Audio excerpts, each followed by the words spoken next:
This is Jeff Bellinger here for another 2-Minute on Tuesday. Kind of like Groundhog Day, we thought that the AHCA was dead a couple weeks ago. Well, it's back alive. As you probably have heard by now, the House passed the bill last week.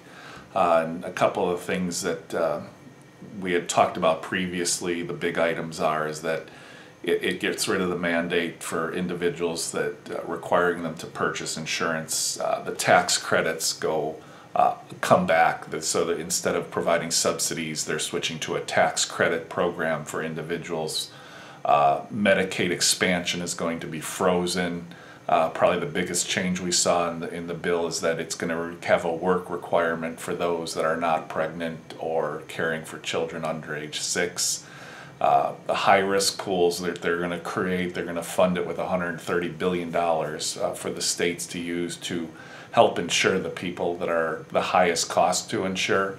And then they've allocated another $8 billion for individuals that have pre-existing conditions to help offset the increased cost of the pre-existing conditions.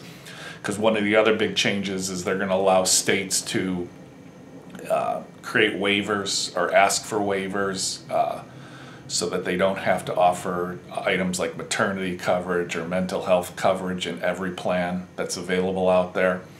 You can purchase that coverage, obviously, if you choose to, in needed plans, but instead of requiring in all plans, they're going to allow states to have that waive out. They're also going to allow states to waive, to be able to charge individuals that are sicker higher premiums, or those that have pre-existing conditions higher premiums, and that's where the previous high-risk pool kind of comes into play. It repeals every tax that the Affordable Health Care Act or the Affordable Care Act, the ACA plan, put in place. So the AHCA repeals all taxes that have been put in place. Health savings account is one area where they increased it, so they're going to increase the allowable contributions. We did talk about that more in detail in a previous video. And then it still allows students or individuals to stay, not necessarily students, but children to stay on their parents' health policy to age 26. So those are some of the key things. We did talk about this. We did put together a 5-page bulletin, which I am including a link if you look down in the description of the video here or in the email that you received. There's a link to this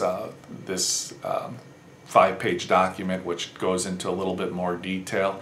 And just like before, as we see things change, we'll keep you up to date with quick videos, and as this progresses through the Senate now, we'll see if they completely change it or if they stick with most of the things that are in this bill.